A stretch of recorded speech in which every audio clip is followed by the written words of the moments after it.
Noticias Caracol y por la revista Semana, tiene la intención de medir la imagen de su gobierno, su imagen personal. Señor presidente Iván Duque, gracias por acompañarnos esta mañana. Muy buenos días. Muy buenos días, Néstor. Un placer estar acá. Lo saludo a usted, a Felipe, al padre Alberto, a Ricardo, a Nicolás, al doctor Mejía, a Juan Roberto y a la doctora Sierra. Un placer estar aquí. Presidente, como se da cuenta, las noticias para usted no son buenas. El totazo, la caída, en realidad es una desplomada muy grande. La imagen de su gobierno, la imagen suya, la favorabilidad, la aprobación cuando comenzó, recién comenzado hace 2 meses, era de 53.8, que básicamente es el porcentaje con el que usted ganó las elecciones en junio de este año, ¿no es verdad? Las elecciones pasadas. La imagen favorable cae de 53.8 a 27.2. ¿Cómo recibe usted, cómo lee usted esta cifra? Pues Néstor, lo primero, yo siempre he tenido una aproximación a las encuestas y es analizarlas, estudiarlas, reflexionarlas, con humildad, con sentido autocrítico. Hay encuestas de todo tipo. Hoy sale esta, creo que van a salir varias estos días, todas las vamos a analizar. Y la verdad es que uno tiene que entender de ellas el sentimiento popular, qué piensa la opinión pública, pero uno no puede convertir las encuestas en una especie de ancla emocional ni de ancla de gobierno, porque entonces los gobiernos pierden norte. Yo lo que creo es que vamos a analizar estos resultados y vamos a seguir trabajando conforme lo hemos venido haciendo con el programa de gobierno nuestro, cumpliéndole al país, trabajando intensamente y procurando todos los días hacer más pedagogía, hablarle al pueblo colombiano con mucha tranquilidad, mucha serenidad y orientando el país hacia donde debemos hacer las grandes reformas. Presidente, claro que me imagino que ningún presidente gobernará viendo las encuestas, pero tampoco puede gobernar a espaldas de las encuestas. Cuando usted vio la cifra, la caída, que es de la mitad, ¿no? Cae a la mitad. ¿Qué pensó? Eso es miércoles, ¿me están pasando factura por...? Pues yo creo que hay que analizar también primero, usted sabe que las encuestas son fotos de momentos, hay muchas veces circunstancias de coyuntura que impactan en ellas, discusiones que se están dando que son polémicas, desde luego, algunas que han sido exageradas o han sido deformadas, otras que pues obviamente hacen parte de digamos, reclamos de algunos sectores de la población. Entonces hay que mirarla con tranquilidad, leer el momento, leer en qué momento se hizo la encuesta y reflexionar. Uno debe tener sentido autocrítico, pero sobre todo debe tener resiliencia y perseverancia cuando uno cree que está orientando al país y hacia donde el país debe estar. ¿Qué espero yo? Seguir trabajando intensamente. Usted sabe que yo empecé una campaña donde cuando arranqué las encuestas ni me registraban, después fuimos creciendo, hubo momentos buenos, hubo momentos malos. Cuando empezó el gobierno hubo encuestas mejores que otras, unas muy buenas, otras menos buenas, unas malas, y todas se analizan con humildad, procurando trabajar intensamente, de manera que yo, como lo digo, lo miro con humildad, con autocrítica, pero estamos trabajando intensamente en beneficio del pueblo colombiano. Señor presidente, cuando usted dice ha habido versiones exageradas y deformadas, ¿a qué se refiere? Pues yo creo que hay discusiones en este momento, Néstor, en temas de coyuntura, que algunos sectores seguramente los quieren utilizar para polarizar el país. Yo he tenido una actitud desde el gobierno donde no voy a estar alimentando polarización, vamos a estar argumentando, mostrando con la fuerza de los argumentos y estar siempre dispuesto a buscar soluciones. Hay temas que se están discutiendo en el Congreso de la República. Usted sabe que nosotros estamos hablando de la necesidad de una reactivación económica y en el Congreso de la República se están dando debates. Entonces yo prefiero llevar las cosas en un ambiente institucional y no dejar que el país no lo incendien. El país no lo podemos dejar incendiar. Este país ha tenido muchas discusiones en los marcos institucionales que tenemos que preservar. Y claro, puede haber temas controversiales y el gobierno se puede dar cuenta que de pronto tiene que abrir espacios para revisar algunas de sus posturas, corregirlas, construir con el resto de la sociedad. Pero no le demos en este momento la posibilidad a Colombia de que se sigan ahondando las diferencias cuando son malas cosas que nos unen y son malas cosas que nos unen en beneficio del resto de la sociedad. Entonces creo que hay que evitar que los debates caigan en la exageración política y que se puedan llevar a cabo en el marco institucional por el bien del pueblo colombiano. ¿Usted cree que le están ganando la batalla a quienes quieren exagerar o deformar esa realidad? Yo no sé si la estén ganando, porque yo no lo veo en función de batalla. Yo no estoy buscando contendores políticos. Usted sabe, este es un gobierno que va a tener 4 años, aquí no hay reelección. Yo estoy gobernando pensando en lo que le sirve al país, no en lo que me produzca aplausos. porque si uno se deja guiar solamente por las encuestas es para hacer lo que aparentemente es popular, o se terminan cometiendo irresponsabilidades o se termina gobernando sin un norte. Entonces a mí lo que me parece importante es decirle al país a dónde queremos llegar. Y si me permite, yo quiero decirle aquí cosas. Hoy, ¿dónde está Colombia? ¿Y dónde queremos ser como país? Este país tiene más del 50% de la informalidad en el mercado laboral. ¿Eso qué quiere decir? Que hay 50% de personas que están viviendo en la cuerda floja, en la incertidumbre, que necesitan empleo formal. ¿Quién les genera el empleo formal? Las micro, pequeñas, medianas, las grandes empresas. Y no lo están pudiendo hacer porque mucho de ese sistema está carcomido o por exceso de trabas, o por exceso de trámites, o por carga tributaria. Y yo desde la campaña dije, busquemos una manera para aliviar esa carga y que en Colombia se genere empleo. Mire, le pongo casos muy concretos. ¿Sabe cuánto le tardaría a Colombia ser un país de ingreso alto, de más de $20.000? 123 años creciendo al 1%. 30 años creciendo al 4.6%. 20 años creciendo al 7%. La pregunta es, ¿queremos hacer esa transición para que derrotemos la pobreza en Colombia?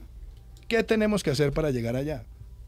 Otra cosa que es pavorosa, esa informalidad, Néstor, está haciendo inviable el sistema pensional colombiano, porque no tenemos la tasa de reemplazo. Entonces hay una bomba pensional que la tenemos que corregir también por la formalización. Y permítame, termino con dos cositas. El sistema de salud. Nosotros necesitamos un país que formalice el empleo para que el sistema de salud sea sostenible. Entonces, lo que estamos haciendo está orientado allá, pero con un elemento adicional, equidad. Yo no puedo entender cómo nosotros en Colombia vemos a la población más pobre hoy, a los de más bajo ingreso, hoy tienen el 53% de la canasta familiar con un IVA al 19%. Y fuera de eso, nosotros estamos proponiendo es quitarles el IVA a los más pobres de la sociedad a través de un mecanismo de compensación. Y desde el punto de vista del impuesto de renta, que esta vez más dramático, el 75% del impuesto de renta en Colombia lo recaudan 4.000 empresas. Pero déjeme ir allá, presidente, porque ya que usted me metió en el tema tributario, este es el tema más importante que hay hoy en Colombia, que es que no solo cómo se va a conseguir la plata, sino qué clase de sociedad queremos. Usted me acaba de decir, este gobierno quiere derrotar la pobreza y quiere equidad. ¿Cómo se derrota la pobreza? Poniéndole IVA a productos de la canasta familiar, a los de consumo masivo, al pan, a la leche, a los huevos. ¿Y cómo se construye equidad? Bajándole los impuestos a los más ricos, que es lo que hace su reforma tributaria. Primero, no es a los más ricos, que yo creo que ahí tenemos que ir aclarando cosas. Nosotros estamos buscando aliviar la carga a los que generan empleo, principalmente la micro, pequeña, mediana y gran empresa. Ahora, si usted mira quién genera empleo en Colombia, el 95% del empleo corporativo lo generan las micro, pequeñas empresas. Después otro poquito la mediana y una parte inferior la empresa grande. Yo no creo que a un microempresario o a un pequeño empresario que tiene un negocio se le pueda llamar rico. Es un generador de empleo. ¿Para qué estamos buscando aliviar la carga? Para que genere más empleo, para que pague mejor. La otra cosa, desde el punto de vista, hablemos de las personas naturales. Hoy en día, las personas que declaran renta y no pagan, con la propuesta no van a pagar. Las personas que hoy pagan renta hasta 35 millones de pesos mensuales no van a pagar más.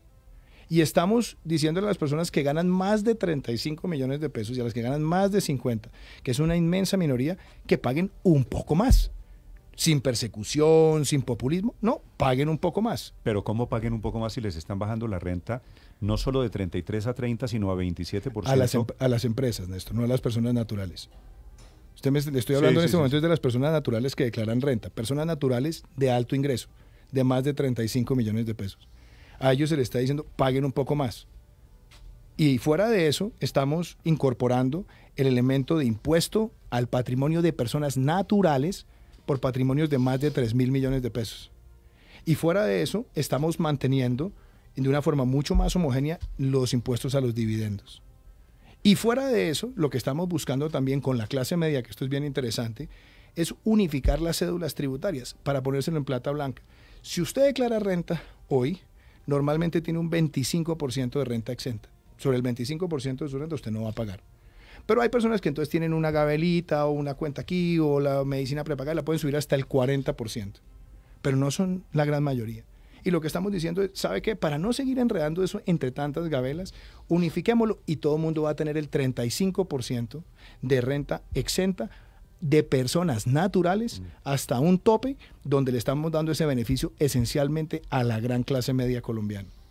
Y desde el punto de vista del IVA, que es la primera parte de su pregunta, los más pobres hoy, sin que haya reforma, tienen el 53% de la canasta familiar con un IVA del 19%. Nosotros queremos es quitarles el IVA, el 100%. ¿A través de qué? De un mecanismo de compensación. Es decir, le vamos a compensar el IVA a 4 millones de familias, las más pobres de Colombia, 16 millones de colombianos. Eso es equidad. Ahora usted me dirá, bueno, pero entonces va a haber un sector que de pronto va a pagar un poco más de IVA, que es un sector de la clase media emergente. Entonces, esa es la discusión. ¿Qué es lo que se está diciendo acá? Hombre, pues pensemos de pronto en ampliar un poco la base. Al ampliar la base, ¿qué es lo que nosotros vemos? Que alguien va a pagar 1.200 pesos más diariamente, que eso es plata, estoy de acuerdo. Pero ¿qué recibe? 1.200 pesos aproximadamente, diarios. Aproximadamente, entonces póngale 30.000 pesos mensuales. Sí. ¿Qué recibe una familia hoy que está en ese sector que eventualmente le va a tocar pagar esos 1.200? Hoy estamos pagando subsidios de energía a 11.3 millones de familias. Y en promedio el Estado puede estar pagando cerca de 16.000 pesos mensuales de subsidio de energía, que va hasta el estrato 3. Estamos subsidiando 5.7 millones de hogares, principalmente en los sectores de clase media emergente, en gas, que pueden ser aproximadamente 8.000 pesos mensuales. Por lo general está en el régimen subsidiado de salud, y ese régimen subsidiado de salud, el Estado contribuye más de 80.000 pesos mensuales, y si además los miembros tienen un hijo en un colegio público, también está recibiendo un subsidio. Y eventualmente, con el programa de ampliación de gratuidad, los hijos también van a poder ser partícipes de los programas de gratuidad de educación superior. Entonces, cuando usted mira lo que se recibe versus lo que se paga, yo creo que esa discusión es bueno tenerla. Pero le voy a decir una cosa con mucha claridad. Este debate ya empezó. Aquí nadie está cerrado a la banda. Pero sí quiero hacer un llamado a la discusión sensata y razonable. El Congreso de la República, cuando votó el presupuesto, sabía que 14 billones de pesos estaban desfinanciados esencialmente en los programas sociales. Y gobierno y Congreso, con esas reglas de juego, votamos el presupuesto y dijimos, ahora tenemos que reunirnos a buscar esos 14 billones de pesos. Sé que estos temas han sido polémicos, no me cierro a la banda, pero entonces abramos la discusión. Yo veo que hay algunos partidos que están presentando propuestas interesantes y lo que tenemos que buscar es eso. No me cierro a la banda. Quiere decir, ¿usted está dispuesto a retirar o a modificar la propuesta de IVA a los productos de la canasta familiar? Hombre, Néstor, en una discusión con el Congreso de la República, uno no puede llegar con dogmatismos. Uno no llega como gobierno, ¿es esto o es nada? Uno como gobierno plantea una discusión. Y la discusión tiene que servir para que los partidos muestren sus posturas. Y en ese ejercicio se va construyendo la solución para encontrar los 14 billones de pesos. Pero yo le quiero hablar con mucha sinceridad a usted y al pueblo colombiano.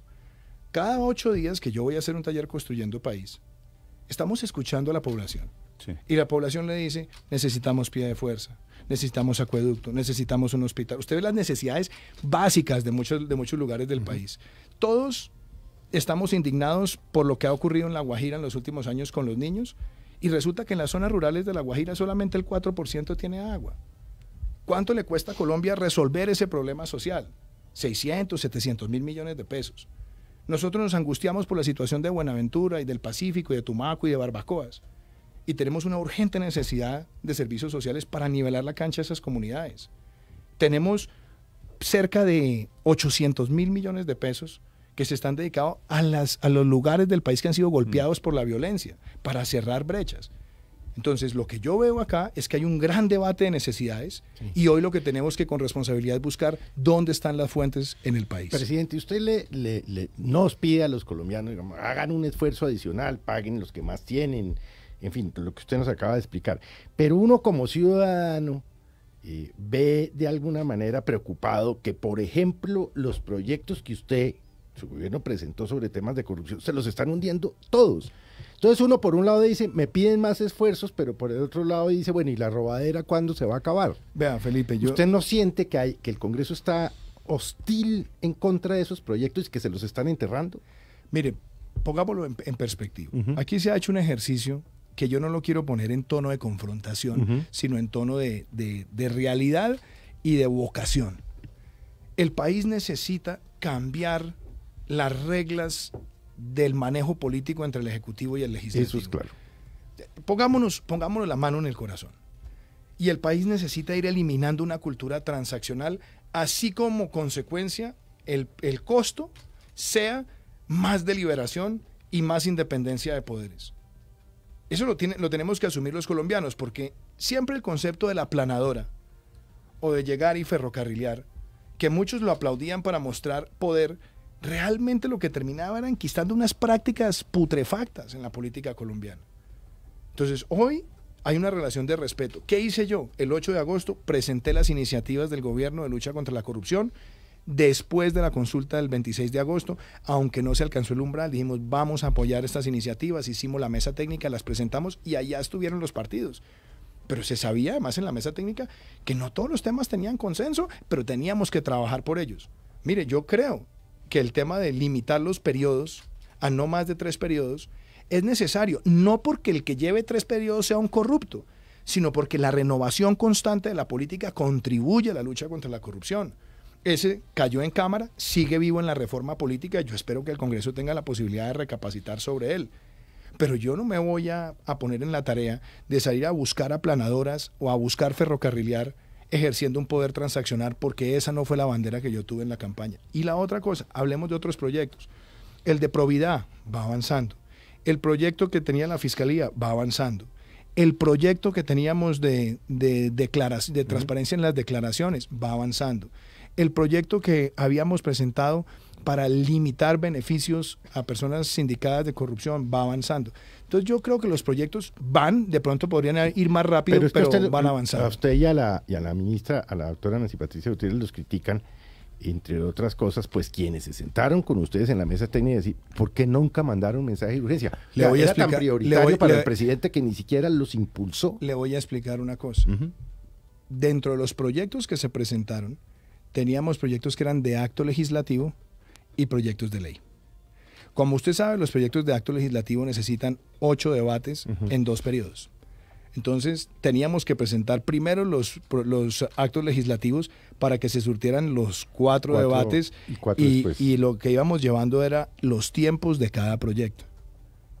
Aquí esto se ha venido haciendo con juicio. Toda la semana se dedica tiempo a hacer seguimiento. Yo hablo con los presidentes de las comisiones.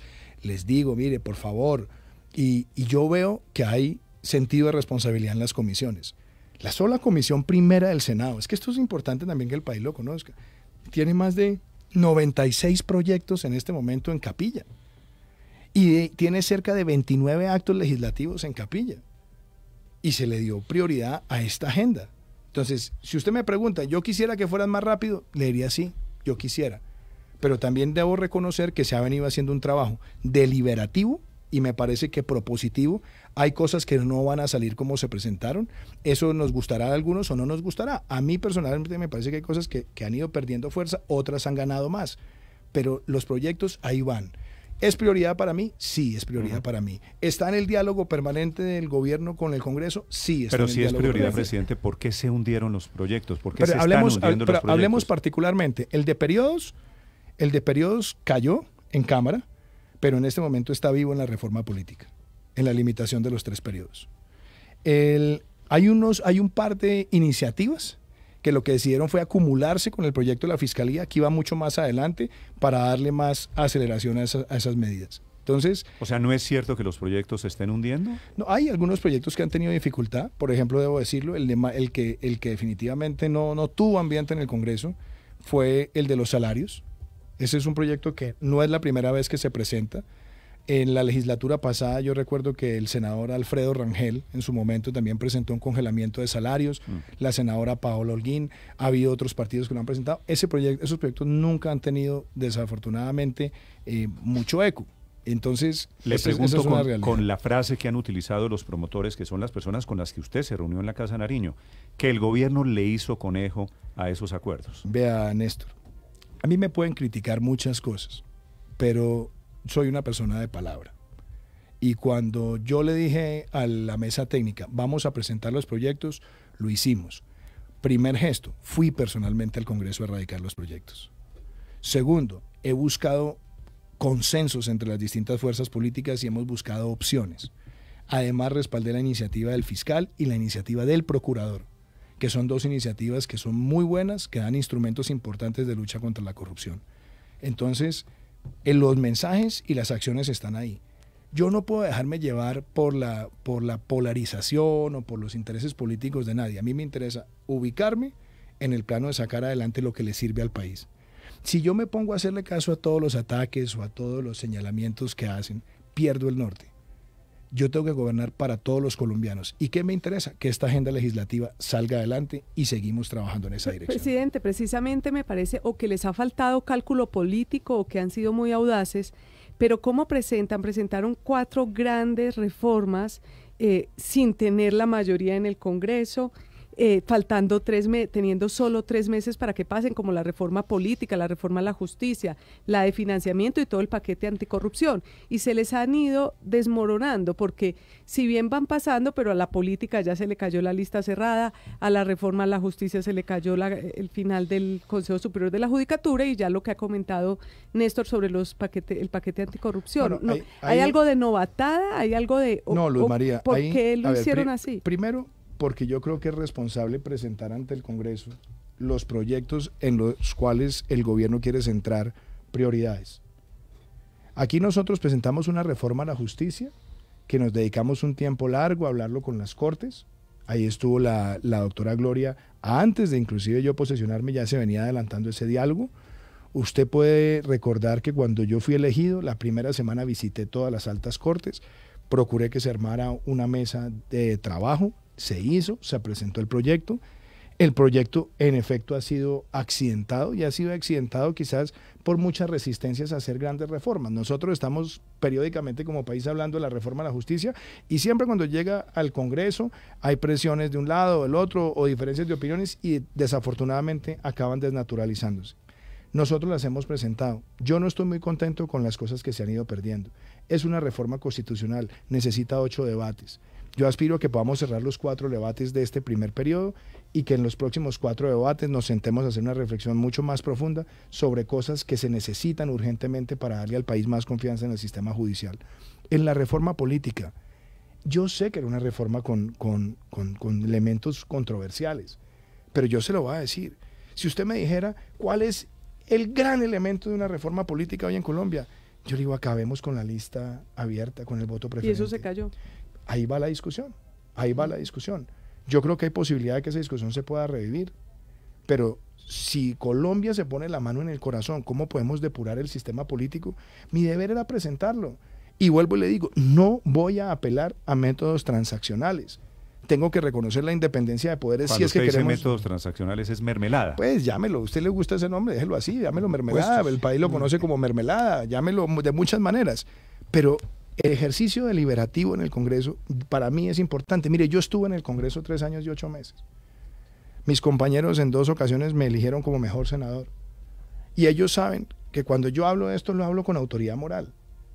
Yo nunca llevaba sobres de Manila a ninguna entidad. Yo nunca estaba buscando beneficios personales. Y yo sé que en el Congreso son muchos los congresistas que creen también en esa forma de trabajar. ¿A usted le han pedido mermelada, presidente? No, a mí personalmente no. Pero está el proyecto del 20%. No, a mí personalmente no. Pues se lo tengo que decir, y yo tengo además muy buena relación con los que fueron mis compañeros, y debo decir, a mí nadie se me ha acercado a pedirme mermelada. Pero le han llegado, no a usted, pues porque le llegan es a los ministros, a los viceministros, con sobres de Manila. ¿Sabe una cosa que yo he notado que es muy positiva? Yo he notado también que el Congreso y sectores del Congreso quieren hacer esa transformación. Usted se da cuenta, en la Cámara ha llegado mucha gente nueva, joven, y los propios senadores están más motivados es por ver cosas ocurriendo positivamente en sus regiones, y son las cosas que se pueden hacer de manera transparente. Yo no le veo problema a que un senador públicamente diga, hombre, gobierno, ayúdenos con el acueducto del municipio tal, o ayude con la escuela del municipio tal, porque es su deber, él tiene que gestionar las necesidades de su región ante el gobierno, y esas cosas se pueden hacer a plena luz del día, transparentemente. Hoy en día, en el debate del presupuesto que tuvimos este año, donde no hay una sola partida que se preste para una interpretación de que haya un cupo indicativo. Lo que sí vimos fue un Congreso muy activo deliberando sobre los proyectos. Pero si no le han pedido contratos, si no le han pedido puestos, si no le han llevado sobras de Manila, ¿por qué la relación con el Congreso está ruidosa por la falta de mermelada, por el aceite para esas maquinarias políticas? Néstor, yo creo que los cambios siempre traen momentos traumáticos. Y los cambios muchas veces traen enormes costos. El Congreso venía acostumbrado a un relacionamiento que era muy tú y tu persona. Y esas cosas tenemos también que cambiarlas. Yo prefiero lo que hemos hecho. Por ejemplo, se ha hecho una deliberación de los proyectos semanalmente. Nosotros vamos a las regiones, participan los miembros del Congreso en los talleres, oyen a la comunidad, opinan, defienden sus proyectos en el marco del presupuesto. La inversión regional en el país en este presupuesto ha mejorado en las regiones que han sido más afectadas por la pobreza o por la violencia. Yo creo que el país gana mucho más con un sistema transparente en el relacionamiento institucional que perpetuar esos márgenes de bruma donde no se sabe qué pasa tras bambalinas. Presidente, a propósito de esa relación con el Congreso, pues ya muchos han dicho que es un globo, que fue una exageración y que riñe con ese tono conciliador suyo lo que dijo el presidente del Congreso, Ernesto Macías, a propósito de esas iniciativas y el hundimiento del que hablaba Luz María. Él dice, mire, con el Congreso no se pudo, hagamos una constituyente. Usted ya dijo, mire, yo mantengo esa relación con el Congreso. ¿Usted está de acuerdo en que es un globo, en que eso es inviable, mire, en que deberemos llegar a una constituyente? Yo respeto la opinión del senador Macías, el presidente del Congreso. Ustedes en la campaña me lo preguntaron varias veces. De hecho, usted creo que me acompañó, no sé si se acuerda que estuvimos, creo que fue en Pereira, me acuerdo muy bien, sí. Al final de la campaña, y usted me preguntó eso. Y yo le dije, Juan Roberto, mire, hablemos de las cosas prácticas. Colombia, para hacer una constituyente, ¿qué necesita? ¿Cuál es el proceso? Toca presentar una ley. La ley se tiene que adelantar. Después se tiene que convocar a una consulta donde el país dice si quiere constituyente. Una vez el país se pronuncia y dice sí quiero constituyente, entonces tiene que proceder a la convocatoria de las elecciones y eso mínimo se toma 3 meses. Después elegirla, después sesionar y después de sesionar, revisión de la Corte. A ver, sí, esos caminos, digamos, la Constitución los contempla. Que esos caminos sean posibles, de pronto si hay un gran consenso nacional como lo hubo en el 90 o en el 91, pero lo cierto es que hoy es más sensato poner sobre la mesa las reformas que el país necesita e invitar al Congreso a hacerlas. ¿Así se hunden? Pues hombre, esos son riesgos que desafortunadamente nos toca correr en el marco institucional. Pero yo, por ejemplo, veo cosas positivas. Se aprobó un presupuesto en un debate exhaustivo donde hablamos de la política social a fondo. Sí, ahora tenemos que buscar el financiamiento. Se aprobó o estamos en el proceso de aprobación del presupuesto bienal de regalías, donde también estamos buscando mejores asignaciones en lo social. Se han aprobado iniciativas, por ejemplo, el acceso de Colombia a la OCDE, que lo votó el Congreso, que a mí me parece que también es un mensaje positivo del Congreso frente a algo que al país le da un marco de credibilidad internacional. Ahora, ¿qué nos toca? Sacar adelante la agenda. ¿Qué invito al Congreso? Saquemos adelante la agenda anticorrupción. Esta no es una victoria del gobierno ni del Congreso, esta tiene que ser una victoria de un país que salió masivamente a pronunciarse para rechazar esas prácticas. Y yo creo que en la medida que nos quitemos las vanidades y dejemos de entender si esto es una victoria de Duque o es una victoria del uno o es una victoria del otro, y entendamos que tenemos que buscar victorias nacionales y que el país tiene que ponerse la camiseta y decir, esta es una tarea nuestra, derrotar esta vagabundería. Es una tarea nuestra que haya más transparencia, es una tarea nuestra que tengamos más cortapisas a los monopolios de información y al exceso de discrecionalidad en la contratación. Ganamos como país. Por eso a mí me parece más importante una presidencia que, aunque la critiquen por tener un tono, lo que llaman algunos moderado, a mí lo que me interesa es no estar alimentando la polarización y ser capaz de decirle al país, concentrémonos en lo que nos une y vamos a trabajar. Presidente, hay varios temas relacionados con los ministros que de alguna forma podrían haber afectado la agenda del gobierno en el Congreso. Uno de ellos, por ejemplo, y lo han dicho incluso congresistas del Centro Democrático, es que la ministra de Justicia, la doctora Gloria María Borrero, no ha sido lo suficientemente dúctil para ese manejo de la relación con los congresistas. nos contaban una anécdota de un momento en el que la ministra estaba más preocupada, por ejemplo, por un homenaje a ella que por el trámite de la reforma a la justicia. ¿Usted reconoce que le ha faltado a los ministros o a algunos de ellos más conocimiento, mejor manejo de los proyectos para que pasen en el Congreso? Ricardo, mire, el gabinete que se conformó tiene varias características. Primero, es un gabinete de personas que tienen un conocimiento profundo de los temas que están liderando. La doctora Gloria María Borrero, por años, lideró la Corporación de Excelencia en la Justicia. Analizó los problemas operacionales, procesales, logísticos, administrativos, éticos del sector justicia. Es una persona que ganó gran credibilidad en el país y fuera del país. Yo no la nombré por ningún criterio político, ni sé a qué partido pertenece, ni le he preguntado siquiera. Pero veo una persona que tiene conocimiento y que quiere acertar. Que en el manejo del Congreso haya tenido tropiezos, es posible. Es posible porque ella no viene del ambiente parlamentario. Y seguramente hay elementos de costo, de aprendizaje del manejo político que le han pasado factura. A ella y a muchos. Y hoy y en el pasado a muchos. Entonces, yo creo que lo que tenemos ahí es una gran ministra. Una ministra que quiere acertar con la reforma. Pero también hay que decirlo, hay muchos sectores que piden la reforma a la justicia y después cuando la reforma llega al debate, la desmembran. La judicatura, usted tiene, presidente, discúlpeme, algún tipo de conocimiento, como lo dijo la ministra aquí en Blue Radio, de que el Consejo de la Judicatura y sus magistrados están haciendo lobby para lo que finalmente pasó. Digamos que una de las almendras de la reforma era esa, que se acabara la judicatura, y se eliminó esa posibilidad. Yo no voy a hacer, yo no hago especulaciones, usted me conoce. Cuando yo hago un señalamiento, lo hago porque tengo conocimiento de causa. Naturalmente, y esto no es un tema Foucault. Claro que en las discusiones institucionales y cuando se está hablando de dar por terminada una institución, pues lógico que hay defensores de la institución, bien sean los que están adentro o los que han sido sus padrinos o los que lo ayudaron a constituir y otros que no. El punto es, la discusión es cómo vamos a hacer la justicia más eficiente. La discusión es cómo podemos tener una justicia donde realmente tengamos mejor arraigo judicial de los jueces, mejor sistema de valoración de las providencias, mejor sistema de selección de talento, expediente electrónico y erradicar la influencia política en la designación de muchos de los agentes de la justicia en el territorio. Eso es lo que también se busca con estos cambios. Ahora, esta no es solamente la reforma a la justicia que va a presentar este gobierno. Yo por eso dije desde el comienzo, vamos a hacer una reforma a la administración de justicia y otra a la administración judicial.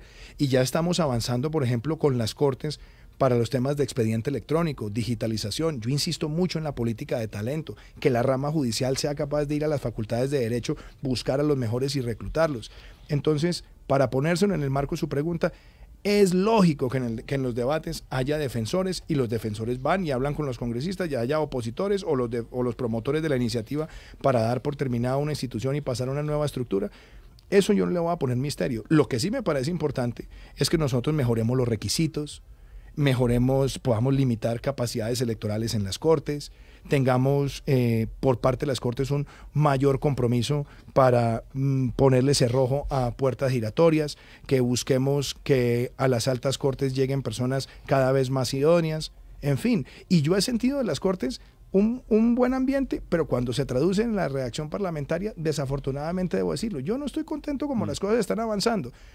Tengo la esperanza de que terminemos el cuarto debate y que podamos enriquecer mucho más la propuesta de cara a los próximos 4 debates que ya además requieren mayoría calificada. La ministra de Justicia, a propósito de este tema, presidente, dijo aquí en Blue Radio, cuando se estaba hundiendo, que hay ahí medio un salvavidas la semana pasada, que estaba contemplando la renuncia si se hundía la reforma a la justicia. ¿Puede ser ella la primera baja en el gabinete? Usted me lo está poniendo como en un reality, si está amenazada por convivencia. Sí. No está amenazada por convivencia la ministra de Justicia. Yo creo que la doctora Gloria ha hecho una labor importante.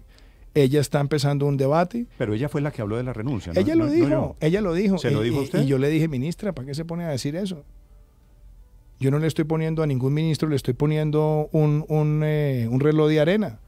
Yo lo que quiero es que ustedes trabajen con todas sus capacidades y vamos liderando las cosas en la medida de lo posible. La posibilidad de que las cosas salgan como se presentaron no depende de ella. Para eso hay un debate parlamentario. Okay. Ahora, ella ha enriquecido ciertos debates, en otros ha sido derrotada, como pasa siempre. Pero yo sí le debo decir, me complace haber tenido o tener en el gabinete a una persona que tenga ese nivel de compromiso con la justicia de nuestro país. Señor presidente, pasemos al tema de hoy, que es el tema de las marchas. Yo aquí tengo una lista de capítulos para desarrollar en esta entrevista del tema de los estudiantes. Los estudiantes salieron ayer por quinta vez, eso salió pacífico hasta las 3 de la tarde y después disturbios, vandalismo, vías cerradas.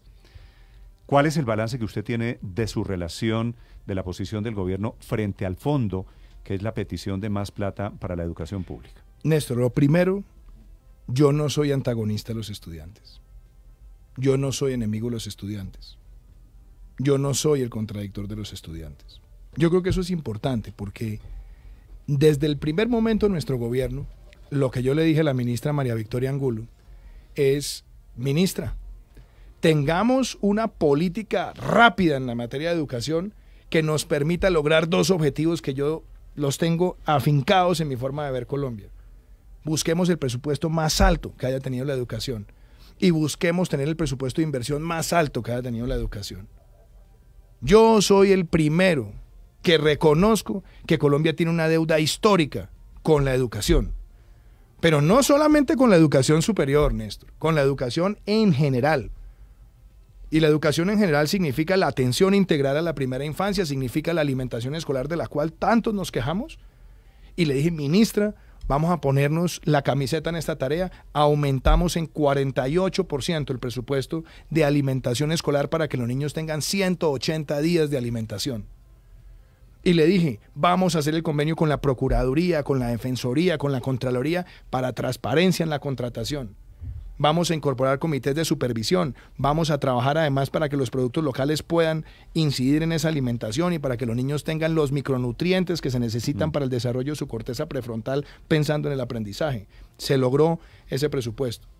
Después le dije, ministra, vamos a poner este país a duplicar la jornada única en estos 4 años. Objetivo que está planteado de cara a lo que nos corresponde el presupuesto 2019 y está en el plan de desarrollo al 2022. Le dije, ministra, hagamos algo frente a la educación superior, pública sobre todo. Y aquí, Néstor, si me permite, quiero tocar 3 temas. El primero, en ese ejercicio, la primera traba con la que nosotros nos encontramos fue, claro, teníamos el programa Pilo Paga que venía de la administración anterior y entonces mucha gente decía, pues den por terminado Pilo Paga. Les dije, vea, ¿qué le decimos a los muchachos que ya están becados? Que se vayan para la casa. No se puede hacer eso.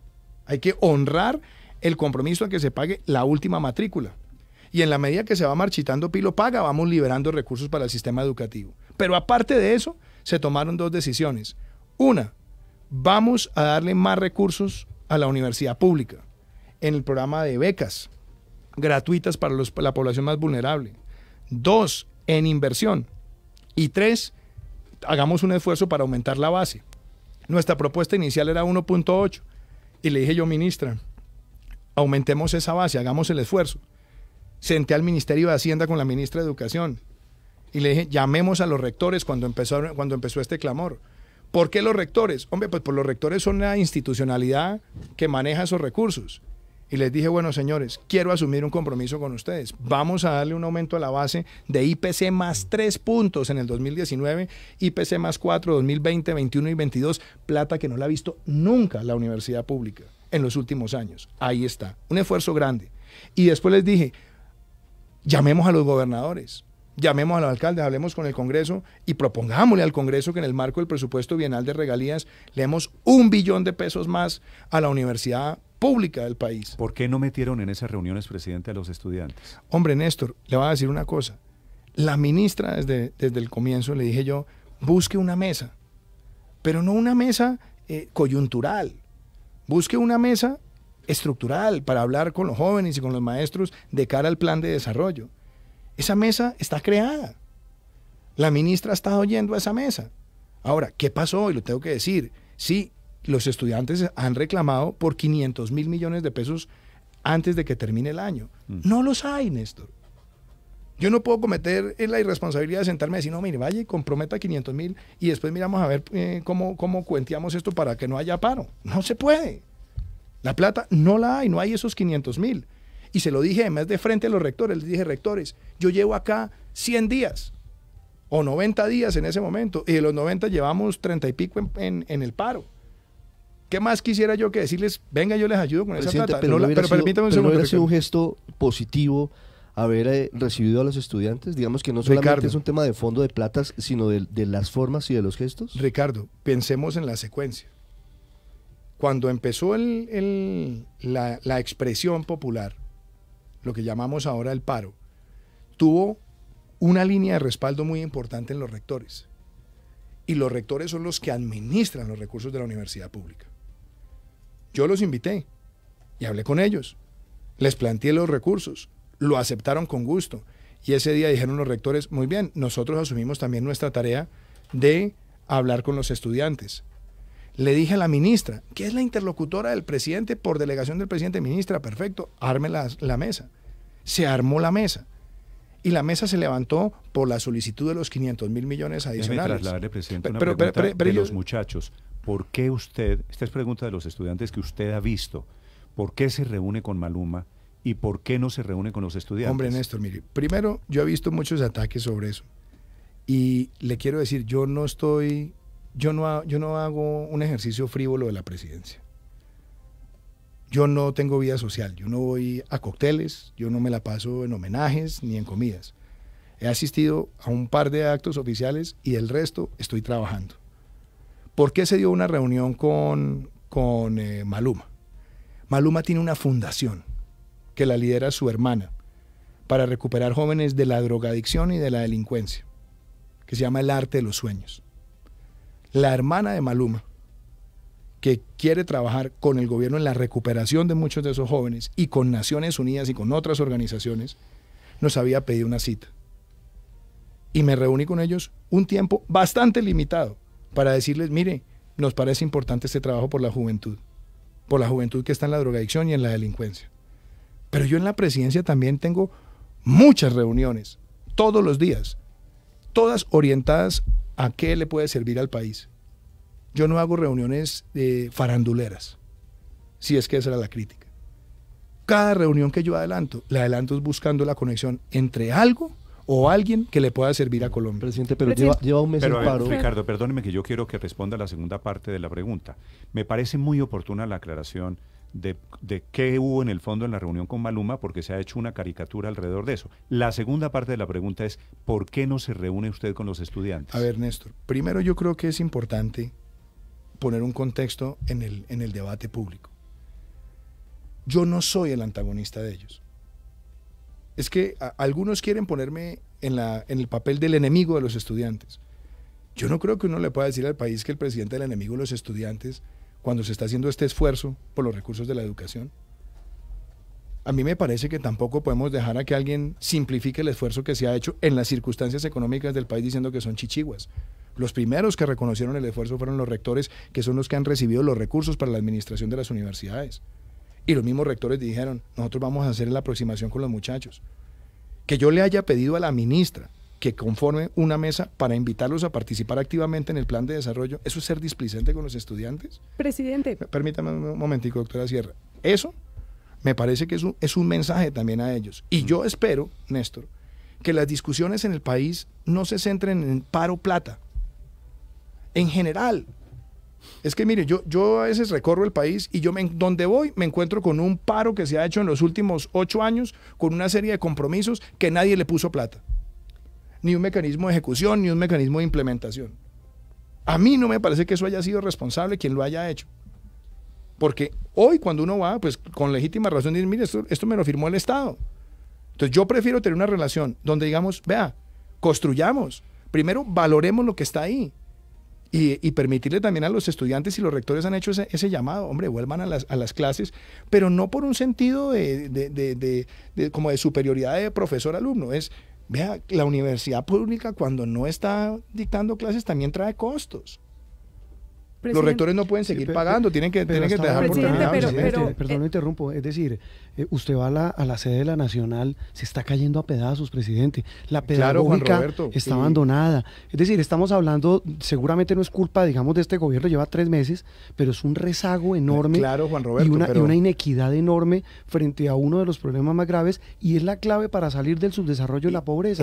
La educación gratuita y pública. Estamos de acuerdo, pero entonces hablemos de esa pregunta como usted la plantea. El primer objetivo, que era tener el presupuesto más alto para la educación, se logró, más de 41 billones de pesos. El presupuesto más alto en inversión también se logró, más de 4 billones de pesos. Y fuera de eso, le dimos más recursos también de inversión a las universidades, y se está buscando 1 billón adicional en el sistema de regalías. Además, yo tengo autoridad moral para hablarle de eso. Cuando yo fui senador, yo fui el ponente de la estampilla de la Universidad Industrial de Santander, y respaldé la de la Universidad Nacional y la de la Universidad Distrital, universidades públicas. Y sé lo importante que es la universidad pública, porque mi padre salió de la Universidad de Antioquia y mi abuelo de la Universidad Nacional. Y yo entiendo esas frustraciones. Y por eso, cuando les dije a los rectores, estos recursos que estamos buscando de inversión es para mejorar la infraestructura de ustedes. Y les dije, quiero tener una mesa permanente en materia de educación superior con la ministra para ver cómo seguimos fortaleciendo la inversión en las universidades, pero también la digital. También que nosotros podamos lograr en el país mayor cobertura. Es que lo que se está haciendo, el esfuerzo de becas para la población más vulnerable, es grande. Son más de 340.000 estudiantes de aquí al año 2022. Entonces, sí, yo comparto eso, pero también, Juan Roberto, tenemos que hablar de los colegios públicos. Presidente, tenemos que hablar antes de que se nos vaya a los otros puntos, es que nosotros en esta mesa incluso hemos reconocido su voluntad y hemos cuestionado a los estudiantes, etcétera, pero la realidad es que el paro sigue ahí y que los estudiantes siguen marchando. ¿Usted qué va a hacer? ¿Cuál es su siguiente paso? ¿En qué piensa ceder? Hoy me parece, es que, mire como usted lo dice, ¿en qué piensa ceder? Pues lo digo porque se va a mover o no se va a mover. Pero es que mire la forma en la que usted lo pregunta. ¿En qué va a ceder? Como si esto fuera un tema de no querer. No, es que los recursos son limitados, doctora Sierra. Entonces, si cada vez que hay un paro, nosotros estamos flexibilizando todas las normas de asignación de recursos, esa no es la forma de gobernar un país responsablemente. Para mí sería muy fácil decir, bueno, venga muchachos, bájenle de 50 y arreglemos aquí en 80, yo miro a ver dónde los consigo y tal, y váyanse para la casa. Esa no es la forma. Lo entendemos, pero entonces, ¿qué va a pasar, presidente? Entonces déjeme, yo le respondo. Primero, esta no es una conversación antagónica ni de tire y afloje. Es una conversación de sentarnos a hablar sobre el presente y el futuro de la educación. Yo creo que los recursos que se han comprometido para los años subsiguientes son recursos importantes. Lo que hay de las regalías son recursos importantes que va al Congreso y en las regiones avanzando. Y ahora lo que nosotros esperamos es decirle, lo que yo espero decirle a los estudiantes a través de nuestra ministra, que hace una gran labor, es esta mesa que se creó, ayúdennos para meterla en el plan de desarrollo las conclusiones. Ayúdenos a pensar qué de lo que ustedes están reflexionando y están viviendo como estudiantes lo podemos incorporar a mejorar el plan de desarrollo. Con un plan plurianual de inversiones que, por cierto, le voy a decir una cosa, el plan que se llama, o las bases del plan, Pacto por Colombia, Pacto por la Equidad, es la más grande inversión social que se haya hecho en una agenda de desarrollo en este país. 47% de esos 1.100 billones de pesos van a estar enfocadas en estos 4 años hacia la equidad. ¿Y sabe cuál es el rubro que tiene más recursos? La educación.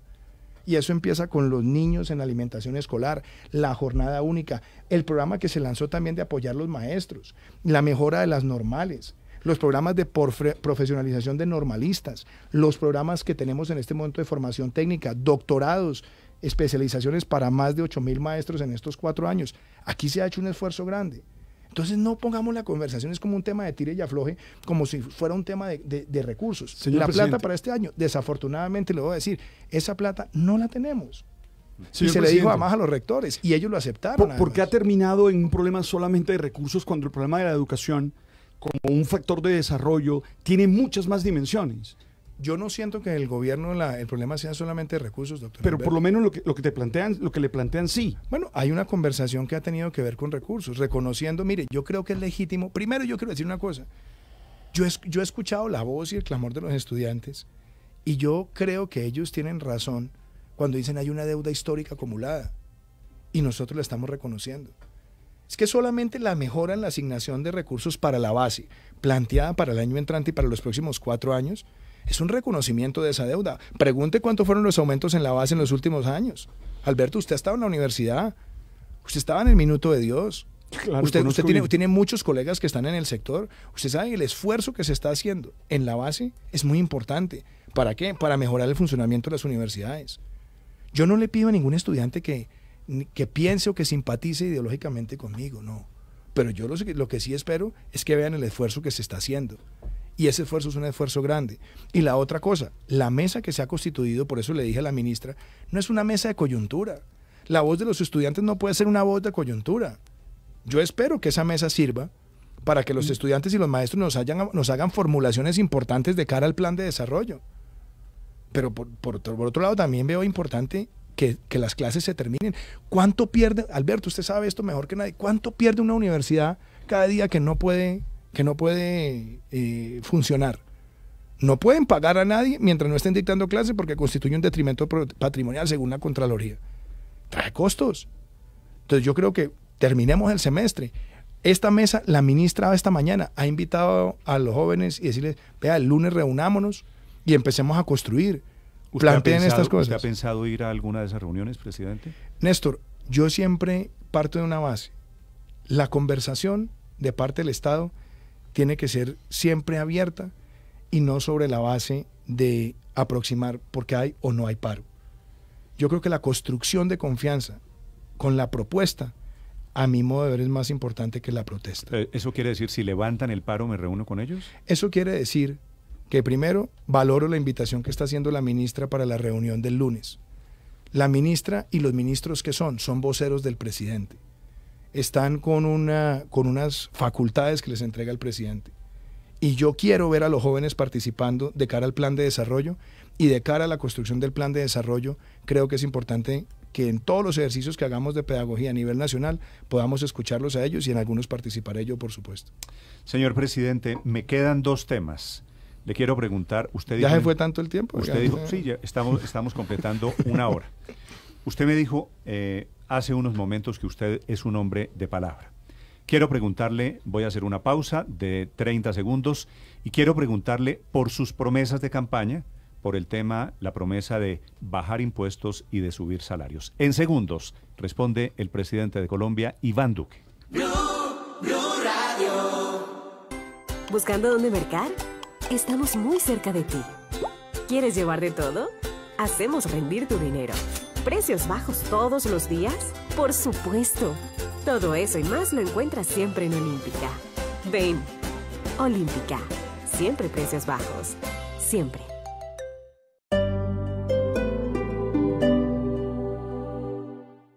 Nissan tiene el plan financiero ideal para ti. Plan a bordo Nissan. Desde el 0% de interés hasta el 100% de emoción. Te esperamos en el Salón del Automóvil, Pabellón 15 y 16 y estrena tu Nissan con el plan financiero ideal para ti. La mayoría cree que existen demasiados comunicadores, administradores e ingenieros. Nosotros sabemos que siempre se necesitará uno que lo cambie todo. Empodérate. Universidad EAN. Institución sujeta a inspección y vigilancia por el Ministerio de Educación Nacional. Del 23 al 25 de noviembre, ven a Fontanar Centro Comercial y enloquécete con la nueva Black Weekend. Este año con más sorpresas para ti. Aprovecha los mejores precios y espectaculares descuentos en las marcas participantes. Te esperamos para que comiences a vivir intensamente la Navidad pensando en los que más quieres. Fontanar Centro Comercial, kilómetro 2.5 vía Chía, Cajicá. Y a esta hora en Blue Radio tenemos recomendaciones importantes.